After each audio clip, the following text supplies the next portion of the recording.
सुप्रभातम। आशा है आप सभी सकुशल होंगे और तन मन से अध्ययन में निमग्न होंगे। आज मैं जय किशोर अप्रैल मास में निर्धारित हिंदी व्याकरण के पाठ्यक्रम शब्द और पद के साथ आपके समक्ष प्रस्तुत हूँ।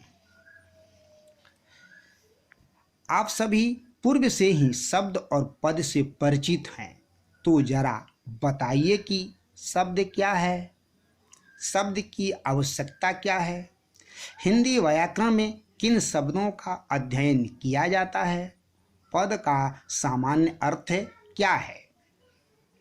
बहुत अच्छा, आप लोग पहले से बहुत कुछ जानते हैं, फिर भी शब्द और पद का अध्ययन अपेक्षित है।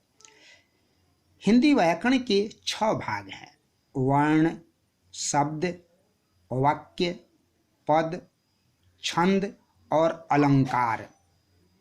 शब्द को समझने के पहले हम यह जानें कि वर्ण क्या है।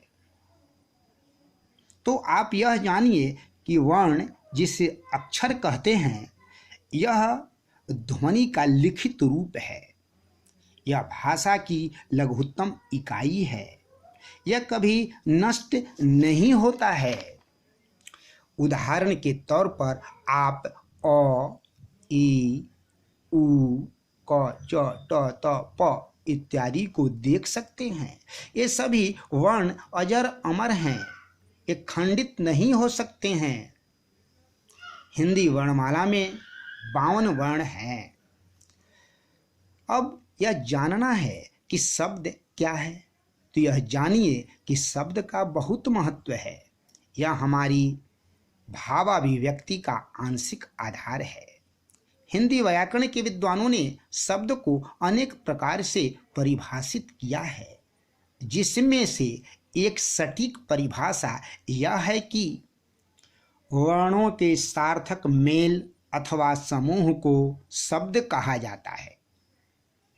जैसे आप अपने देश के राष्ट्रीय पुष्प कमल को देख सकते हैं, जिसमें क, योग अ, योग म, योग अ, योग ल, योग अ अनेक ध्वनियाँ जुड़ी हुई हैं। इस कमल शब्द में जितने भी वर्ण हैं, ये सभी एक समूह बनाए हैं, जिनसे एक सटीक अर्थ निकलता है। इसीलिए कमल वर्णों का सार्थक मेल है। आप सबों को सदैव यह बात ध्यान में रखना आवश्यक है कि व्याकरण में सिर्फ और सिर्फ सार्थक शब्दों का ही अध्ययन होता है। अपने रोजमर्रा के जीवन में हम सब जितने शब्दों को बोलते अथवा वाक्य में प्रयोग करते हैं, वे सभी सार्थक ही होते हैं। मुझे अब ऐसा लगता है कि आप शब्द को समझ गए होंगे, तो आइए अब पद को भी जानें, समझें कि यह वास्तव में क्या है। अब वर्षों से ये सुनते आ रहे हैं कि हमें श्रेष्ठ जनों के पद चिन्ह पर चलना चाहिए, हमें पद चिन्ह बनाना चाहिए। छात्रों, इन दोनों वाक्यों में पद चिन्ह पैरों के निशान का द्योतक है, अर्थात पद का सामान्य अर्थ है पैर। अब प्रश्न उठता है कि पद का वाक्य में क्या अर्थ है। तो आप यह जानें कि जिस प्रकार हमारे शरीर में पद का कार्य बोझ ढोना है, उसी प्रकार किसी वाक्य में पद का कार्य अर्थ वहन करना है।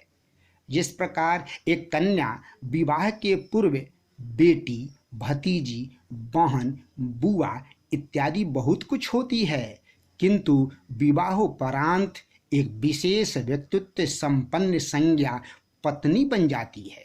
ठीक उसी प्रकार कोई शब्द वाक्य में प्रयुक्त होते ही पद बन जाता है, क्योंकि वह एक विशेष अर्थ देने लगता है।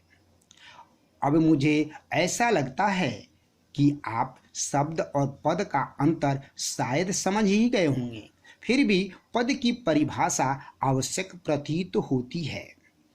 विद्वानों के अनुसार किसी वाक्य में प्रयुक्त शब्द को पद कहा जाता है।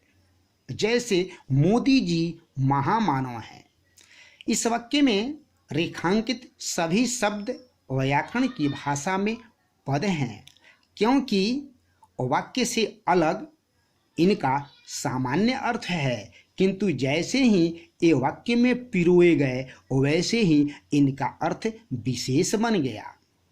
आज की कक्षा को यही विराम देते हुए आपका गृह कार्य यह है: अक्षर क्या है, शब्द से क्या समझते हैं, व्याकरण में कैसे शब्दों का प्रयोग होता है, पद का सामान्य अर्थ क्या है, पद क्या है, शब्द और पद में क्या अंतर है।